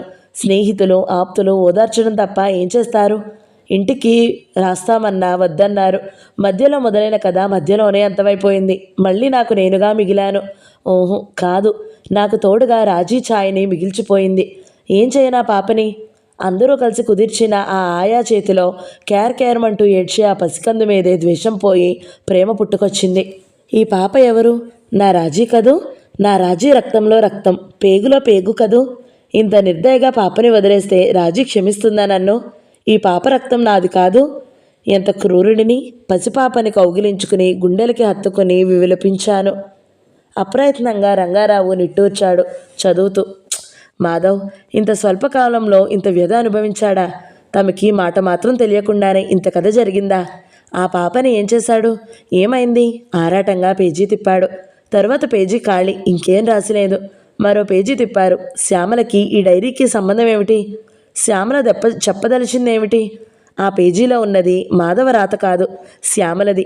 శ్యామల ఉత్తరం రాసింది పూజ్యులైన రంగారావు గారికి. నేను మనసారా ప్రేమించి గౌరవించిన భర్తగా చనువుగా పిలుచుకునే అధికారం లేదు కాబట్టి ఇలా పిలుస్తున్నందుకు అన్యదా భావించవద్దు. టెలిగ్రామ్ కొరకు ఎదురు చూస్తున్న మీకు ఇంత పెద్ద ఉత్తరం చిరాకు కలిగించవచ్చు. చిన్నప్పటి నుంచి అసలు పుట్టక ముందు నుంచే దౌర్భాగ్యురాలివే. అందుకే అలా దిక్కుమొక్కు లేకుండా అనాథల అనామికగా ఏ ఆశలు కోరికలు లేకుండా పెరిగాను. ఏనాటి పుణ్యఫలము మీరు నన్ను అభిమానించి ఆదరించారు. ఏనాడు చేసిన పూజ ఫలము మీ అంతట పరువు ప్రతిష్టల గల ధనవంతుల ఇంట అడుగుపెట్టి మీలాంటి వారిని చేపట్టగలిగాను. నా అదృష్టానికి మురిసిపోయి పొంగిపోతున్నాను. నడమంత్రపు సిరిలాగి మధ్యలో వచ్చిన అదృష్టం మధ్యలోనే కొట్టుకుపోయింది. మీరు అడిగినప్పుడు నా నోరు ఎందుకు మూగబోయింది? ఎందుకు నిజం చెప్పలేకపోయింది? అసలు సంగతి ఏమైంది చెప్పే లోపలే మీరు నేను ఈ లోకం నుంచి శాశ్వతంగా నిష్క్రమించాలని నిర్ణయించారు. మీరింత తొందరగా ఇంత కఠిన నిర్ణయం తీసుకుంటారని అనుకోని నేను ముందుగానే నిజం చెప్పకుండా మీ శిక్షకు పాత్రురాలినయ్యాను. మీ శిక్ష అమలు జరపకపోతే తిరిగి మమ్మల్ని చూడలేనని ఎవరో ఒకరే మిగిలి ఉంటామని నేను ఏం చేయాలో తోచకుండా నా కాళ్ళు చేతులు కట్టేశారు. నా కర్తవ్యం మీరు చెప్పిన మార్గం కంటే మరొకటి లేదని తేల్చేశారు. నాపై మీకు నిజంగా నమ్మకం అభిమానం ఉంటే ఇంత తొందరపడేవారు కారు. అవి లేకపోయినా పైపై బంధనాల కోసం ఆశపడి నేను బ్రతకడం అనవసరం. కాబట్టి సెలవు పుచ్చుకుంటున్నాను. బహుశా మీకు ఇది అందేసరికి టెలిగ్రామ్ రావచ్చు. మీకు ఇష్టం ఉన్నా లేకపోయినా ఆఖరిసారి లోకం కోసం వచ్చిన నన్ను చూడక తప్పదు. ఏమిటో సోది అని విసుక్కుంటున్నారా? నా శీలం గురించి మీరు వెలబుచ్చిన అనుమానం విన్నాక నన్ను నిలువునా కాల్చే అభిమానం నా నిష్కలంకతని నిరూపించుకోవాలని ప్రోత్సహిస్తుంది. మీ దృష్టిలో చనిపోయాక కూడా దోషిగా నిలబడడం ఇష్టం లేక ఈ 4 మాటలు రాస్తున్నాను. చివరి వరకు చదవండి. మీ తమ్ముడు గారి డైరీ చదివితే నేను చెప్పబోయేది సగం అర్థమై ఉంటుంది. ఈ మిగతా సగం కూడా చదివి నేను దోషినో కాదో మీరే నిర్ణయించండి. నేను మీ ఇంటికి వచ్చాక ఇంటి యజమానురాలిగా సర్వాధికారాలు నాకు అప్పగించారు. మీరు నాకు ఇచ్చిన అధికారం, నాపై మీరు ఆదరాభిమానాలు ఇంట్లో అందరికీ ఆశ్చర్యం కలిగించాయన్నది మీకు తెలుసు. ఇలా ఉండగా నేను వచ్చిన 2 నెలలకి ఓ రోజు మీ అమ్మగారు నాకు కబురు పంపారు. వెళ్ళాను. ఆవిడ మనసులో ఏదో ఉందని, అది నాకు చెప్పాలని ఆరాటపడుతున్నారని ఆవిడ ముఖం చూస్తే తెలుస్తుంది. కూర్చో శ్యామల అన్నారు గంభీరంగా. శ్యామల, ఈరోజు నీతో నేను ఒక విషయం చెప్పబోతున్నాను. ఆ విషయం నీ దగ్గర నుంచి మరో మనిషికి చేరదని, ఆ విషయం మరొకరికి తెలియనీయనని నాకు మాట ఇయ్యగలవా? నేను చెప్పబోయే రహస్యం మనిద్దరి మధ్యనే ఉంచుతానని నీవు వాగ్దానం చేయగలవా అన్నారు. నాకేమీ అర్థం కాలేదు. ఆశ్చర్యంగా చూశాను. అంత రహస్యం ఆవిడ నాతో చెప్పడం ఏమిటో అంతా వింత అనిపించింది. శ్యామల, నీ ఆశ్చర్యం నాకు తెలుసు. ఈనాడు నాకు ఇంతకంటే గత్యంతరం లేదు శ్యామల. నేను చెప్పబోయేది విని నీ పూర్తి సహకారం నాకు ఇస్తావని నీవు మాట ఇవ్వాలి. ముఖ్యంగా ఈ విషయం రంగారావుకి అసలు తెలియడానికి వీల్లేదు. ప్రమాణం చెయ్యి. చెయ్యి చాచి అడిగారు. మీకు కూడా తెలియని రహస్యం ఏమిటో నేనేం చెయ్యాలో నాకేం అర్థం కాలేదు. అయినా ఆవిడ మీద ఉన్న గౌరవం కొద్దీ ముందు మీరు విషయం చెప్పండి. విషయం తెలుసుకోకుండా నేను చేయగలనో లేదో ఎలా చెప్పగలను? మీరేం చెప్పినా అది నాలోనే ఉండిపోతుందని మాత్రం హామీ ఇవ్వగలను అంటూ ఆవిడ చేతిలో చెయ్యి వేశాను. శ్యామల, నీకు ఈ విషయం ఎందుకు చెబుతున్నానంటే ఈ పని కాగలితే అది నీ వల్లే అవ్వాలి. ఇప్పుడు నీకంటే ఇంకెవరూ కనబడడం లేదు. రంగారావు నీ మాట వింటున్నాడన్న నమ్మకం నాకున్నది. నీవడిగితే కాదన్నాడన్న విశ్వాసం నాకుంది. తెల్లబోయి చూశాను. అప్రయత్నంగా నా ముఖం ఎర్రబడింది. మీరు కంగారు పడకు. ఈ 2 నెలలుగా అబ్బాయి నీకు ఇచ్చిన స్థానం నాకు తెలుసు. నీ మీద వాడికున్న నమ్మకము గ్రహించాను. కనుకే ఈ పని నీవే చేయగలవన్న నమ్మకంతో నీకు ఈ సంగతి చెబుతున్నాను. ఆవిడ ఆయాసంగా ఆగి ఒక క్షణం కళ్ళు మూసుకున్నారు. తర్వాత కళ్ళు తెరిచి, నీవు నా 2వ కొడుకు మాధవరావు పేరు విన్నావు కదా? వాడు కారు యాక్సిడెంట్లో చనిపోయిన సంగతి తెలుసు కదా? చప్పున తల ఊపాను. శ్యామల, నా కొడుకు రక్తం పంచుకు పుట్టిన బిడ్డ మన అనాథ శరణాలయంలో అనాథగా పెరుగుతుంది తెలుసా? ఆవిడ చెప్పలేక చెబుతున్నట్లు నల్లబడిన ముఖంతో అన్నారు. ఆ వార్తకి దిమ్మెరపోయాను.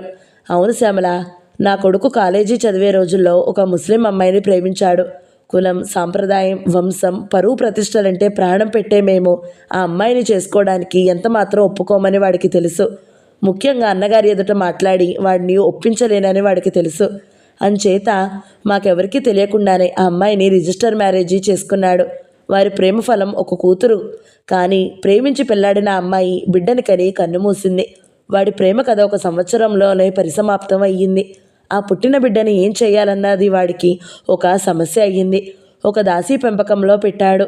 ఆసారి ఇంటికి వచ్చినప్పుడు ఎప్పుడూ చలాకీగా నవ్వుతూ తుళ్ళుతూ ఉండేవాడి ముఖం చిన్నబోయింది. ఆ సంగతి గుర్తించాక 2-3 సార్లు అడిగాను, ఏం లేదు ఏం లేదంటూ మాట దాటేసేవాడు. ఆఖరికి ఒకరోజు ఇంట్లో అందరూ నిద్రపోయాక నెమ్మదిగా నా గదిలోకి వచ్చాడు. ఆశ్చర్యంగా చూశాను. అమ్మా అన్నాడు ఏదో చెప్పాలని ఆరాటపడుతూ. చెప్పలేక సందేహించాడు. నల్లబడిన ముఖం, వాడి సంశయం చూశాక ఏదో ఉందని అనిపించింది. తరచి తరచి అడిగాను. ఆఖరికి అమ్మా మీరు నిన్ను క్షమిస్తానంటే ఒక్క మాట చెబుతాను అంటూ తన ప్రేమ వ్యవహారం, రిజిస్టర్ పెళ్ళి, బిడ్డ పుట్టడం అంతా తలవంచుకుని చెప్పాడు. వింటూ నిర్ఘాంతపోయాను. కులమే కాక మతం వేరు, మన పరువు వంశం మర్యాద మంటగలిపావు అంటూ ఆవేశంలో తిట్టాను. అమ్మా మీరెన్ని అన్నా భరిస్తాను, కానీ నేను చేసిన అపరాధానికి నా కన్నబిడ్డ అనాథగా ఏడాది పిల్ల ఎవరి చేతుల్లోనో పెరగడం నేను సహించలేకుండా ఉన్నానమ్మా. ఆ బిడ్డకి ఏదో దారి మీరే చూడాలి అంటూ కంటతడి పెట్టాను. వాడి కంటినీరు చూడగానే ఆవేశం దిగిపోయింది. చలించాను. వాడి బాధ ఆవేదన అర్థమయ్యి కరిగిపోయాను. ఇప్పుడు ఇంకా వాడు చేసిన పనికి ఇంకా ఎన్ని అని మాత్రం ఏం లాభం? జరిగిందేదో జరిగిపోయింది. కానీ ఆ బిడ్డను ఏం చేయడం? మా బిడ్డ అని చెప్పి ఇంట్లో ఎలా పెట్టుకుంటాం? లోకం ఏమంటుంది? కన్న తల్లిని కనుక నేను క్షమించినా రంగారావు క్షమించాడు. నా కోడలి దృష్టిలో నా రెండో కొడుకు చులకనవడం నేను సహించలేను. ఏం చేద్దాం? ఇద్దరం ఎంతోసేపు ఆలోచించాము, ఎంతో చర్చించాము, ఎన్నో పరిష్కార మార్గాలు వెతికాము. ఆఖరికి నాకు ఉపాయం దక్కింది. ముందుగా ఆ పసిబిడ్డని అనాథ శరణాలయంలో చేర్పించిన తరువాత ఏదో నెపంతో ఇంట్లో చేర్చవచ్చని ఆలోచించాను. ఇలా అయితే ఎవరికి ఆ బిడ్డ మా రక్తం పంచుకు పుట్టిన బిడ్డే అని తెలియదు. ఆ బిడ్డ అనాథ అవదు అని ఆలోచించాము. బిడ్డని పెంచుకోవడానికి తెచ్చుకోవడం ఇంత తేలిక కాదని నాకు తెలుసు. అయితే నా పెద్ద కోడలికి మొదటిసారి కాన్పు చాలా కష్టమే. ఏదో అవాంతరం జరిగి అతి కష్టం మీద ఆపరేషన్ చేసి బిడ్డని తీశారు. మళ్ళీ ఇంకోసారి కాన్పు రాకూడదని గర్భసంచే తీసేశారు. ఆ ఉన్న ఒక్క నలుసు తప్ప మరి మా ఇంట్లో బిడ్డలు లేరు కనుక ఆడపిల్ల కోసం అంటూ ఈ బిడ్డని పెంచుకోవచ్చు అని ఆలోచించాను. నా ఆలోచనకి నా కొడుకు కూడా సమ్మతించాడు. బిడ్డను పెంచుతున్న ఆయా భర్త చేత రహస్యంగా ఓనాడు ఆ బిడ్డని శరణాలయంలో విడిచిపెట్టించాము. ఆ బిడ్డ మేడలో వెంకటేశ్వరుని రాగి బిళ్ళ ఉంటుంది. ఆనవాలుగా మొదటి పని పూర్తయింది. తర్వాత ఏదో ఒక్కన శరణాలయం నుంచి ఆ పిల్లను తీసుకురావాలనుకుంటుండగానే ఈలోగా ఘోరమైన కారు ప్రమాదంలో నా కొడుకు, కోడలు, మనవడు అందరూ చనిపోయారు. ఆ హఠాత్ సంఘటనతో కొన్నాళ్ళు అసలు మతే లేకుండా పోయింది. కాస్త ఆ దుఃఖం ఉపశమించాక చనిపోయిన నా కొడుకు ఆత్మశాంతికైనా నేను ఆ బిడ్డని అలా అనాథగా వదిలేయరాదని నిశ్చయించాను. కానీ ఏ వంకతో ఇంటికి తీసుకురాను? నేను మంచాన పడిన రోగిష్టిని. రంగారావు పిచ్చివాడిలా ఇల్లు పట్టకుండా తిరుగుతున్నాడు. వాడికి ఏమని చెప్పి ఒప్పించను? అక్కడికి ఎన్నిసార్లు ఇల్లు పాడుపడినట్టుంది. పెళ్లికి ఒప్పుకోకపోతే కనీసం ఏ బిడ్డనైనా తెచ్చి పెంచుకుందామంటూ చెప్పాను. రంగారావు నా మాట వినలేదు. ఎన్నిసార్లు ఆ ప్రసక్తి తెచ్చినా ఏమిటమ్మా పిచ్చే, మన వాళ్లకు ఉన్నవాళ్లే మనని విడిచిపోయారు. ఎక్కడి నుంచో తెచ్చి పెంచుకున్నది మన బిడ్డ ఎలా అవుతుంది? అనవసరంగా ఈ జంజాటం మనకెందుకు? మీరు రోగిష్టి, నేను మగవాడిని. ఇంటిలో దాసీలున్న బిడ్డని పెంచడం అంత మాటలా? సరి అయిన ఆదరణ చూపకుండా దాసీల మీద విడిచిపెట్టేదానికి ఈ కొత్త బంధం మనకెందుకు అంటూ కొట్టిపారేశాడు. ఇంకేం చేయను? మా రక్తం పంచుకు పుట్టిన బిడ్డ అలా దిక్కుమొక్కులేని అనాథగా పెరుగుతుందన్న నిజం నా గుండెని దహిస్తుంది శ్యామల. నా కొడుకిచ్చిన మాట నిలుపుకోలేకపోతున్నానన్న ఆవేదన నాకు శాంతినియడం లేదు. ఆ బిడ్డని అలా వదిలేస్తే చనిపోయిన నా బిడ్డ ఆత్మకి శాంతి ఉంటుందా? ఈ నిజం తెలిసిన నేను ఎలా ప్రశాంతంగా బ్రతకగలను చెప్పు? ఆవిడ విషాదంగా అంతా చెప్పుకొచ్చి నిట్టొచ్చింది. నేను ఆశ్చర్యపోయాను. అంతకంటే ఈ జమీందారిని తనతో చెప్పడంలో గల అర్థం బోధపడక మరింత ఆశ్చర్యపోయాను. నా ముఖంలో ఆశ్చర్యం గుర్తించి జమీందారిని తిరిగి మొదలుపెట్టారు. శ్యామల, ఈ విషయాలన్నీ నీకెందుకు చెప్పానని ఆశ్చర్యపడుతున్నావు కదూ? చూడు శ్యామల, ఆ బిడ్డని ఇంట్లోకి తీసుకురావడం అన్నది జరిగితే అది నీ వల్లే కావాలి. నేనా? ఆశ్చర్యంగా అడిగాను. నేనా? ఎలా? శ్యామల, నీవు చెబితే రంగారావు కాదన్నాడన్న నమ్మకం నాకుంది. ఈ 2 నెలలుగా ఇంట్లో నీవు వచ్చాక వాడెంత మారింది నేను గమనిస్తూనే ఉన్నాను. నా మొహం ఎర్రబడింది. తడబడుతూ ఏదో అనబోయాను. జమీందారిని అది గుర్తించినట్టే, శ్యామల, మంచంలో నుంచి కదల్లేని ఓ వృద్ధురాలిని కడసారి కోరిక ఇది. ఈ పని నెరవేర్చకుండా ప్రశాంతంగా నేను చనిపోను. నా కోరిక తీర్చగలవా? అంత గంభీరత ఏమైందో. ఓ యాచకురాలిలాగా ఆవిడ ఆశగా చూస్తుంటే ఏం జవాబు ఇవ్వాలో తట్టనట్టు అచేతనురాలినయ్యాను. కానీ నేను చెబితే ఆయన వింటారా? అసలు అంత చనువు నాకేది? తడబడుతూ బిడియంగా అన్నాను. అసలు ఏమని అడగను? ఏమని అడుగుతావో, ఏం చేస్తావో అది నాకు తట్టకే నిన్ను అడుగుతున్నాను శ్యామల. వాడికి ఏమని చెప్తావో, ఎలా ఒప్పిస్తావో నీవే ఆలోచించు. ఈ రహస్యం మాత్రం వాడికి తెలియకూడదు. వాడి దృష్టిలో నా కొడుకు దిగజారడం నేను సహించలేను శ్యామల. నీవొకప్పుడు అనాథగా పెరిగావు. అనాథ అంటే ఏమిటో నీకంటే ఎవరికి బాగా తెలియదు. ఇంత జమి, ఇంత ఆస్తి ఉండి నా బిడ్డ రక్తం పంచుకు పుట్టిన బిడ్డ ఎలా అనాథగా పెరగడం నేను సహించలేను శ్యామల. ఏం చేస్తావు? ఆ బిడ్డని ఈ ఇల్లు చేర్చు. అదే నా కోరిక. ఏం తీర్చగలవా? వృద్ధ జమీందారిని కంటతడి పెడుతూ వణుకుతున్న చెయ్యి ముందుకు చాపారు.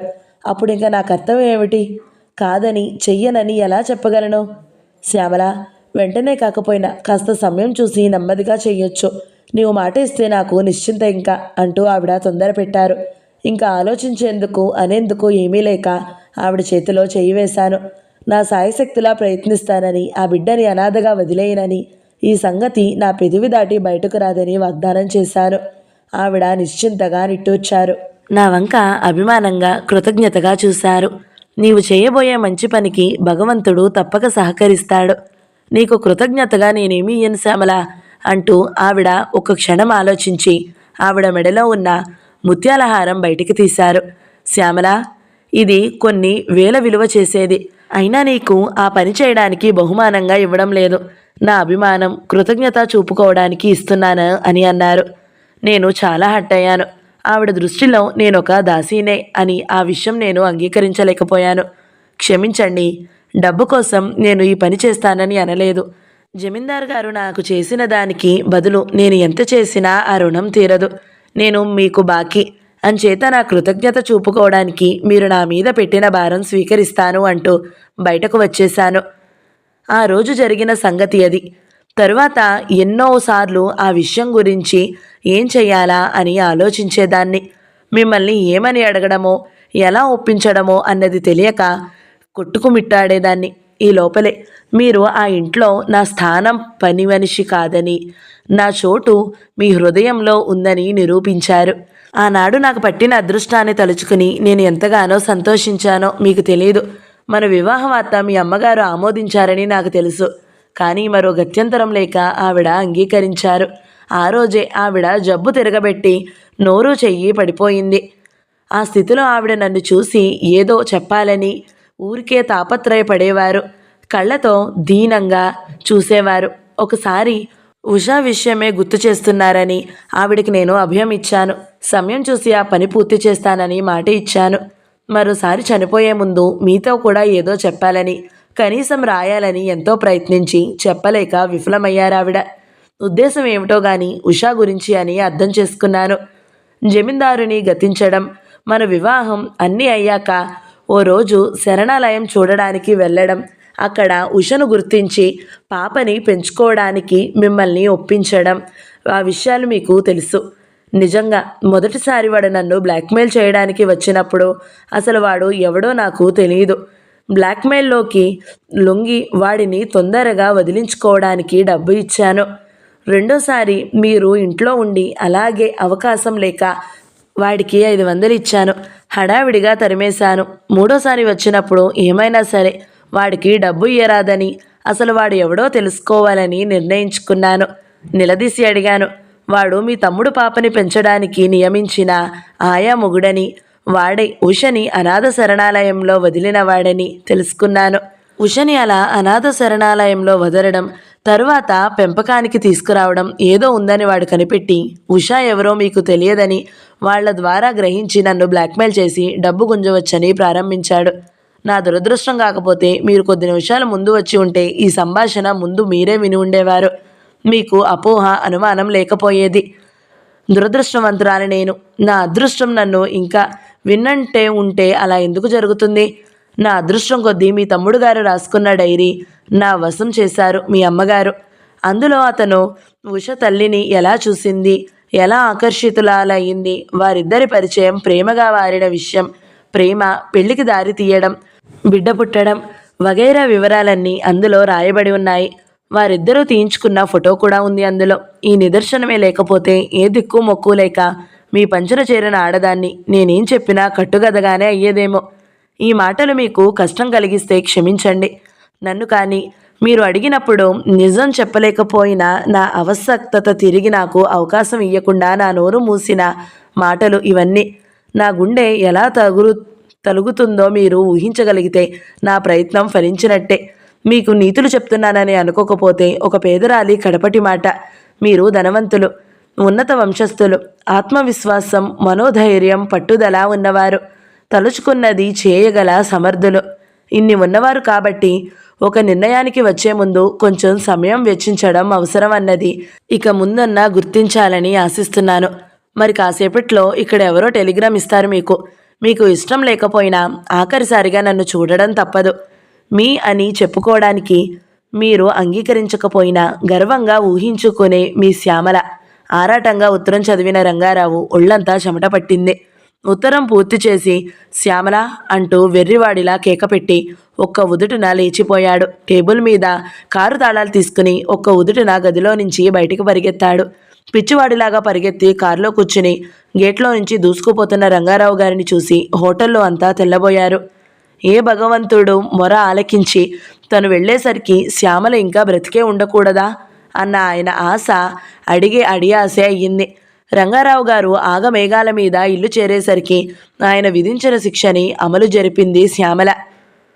శ్మశాన నిశ్శబ్దం ఆవరించింది ఆ పెద్ద భవంతిలో.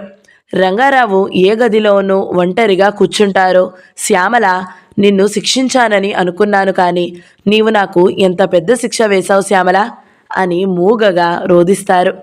ఆయననే వెతుక్కుంటూ ఉషా, డాడీ అంటూ ముద్దు మాటలతో గుండెలకి హత్తుకుంటూ ఉంటాడు. ఆయన, ఉషా తల్లి, నీవే నాకు మిగిలావు, నీవు నాకు దూరం అవ్వవు కదా ఎప్పుడు అంటారు. ఆ మాటలకు అర్థం తెలియని ఉషా చిట్టి చేతులతో ఆయన బుగ్గలు తుడుస్తూ, ఏడుస్తున్నావా డాడీ? మమ్మీ ఏది అంటుంది.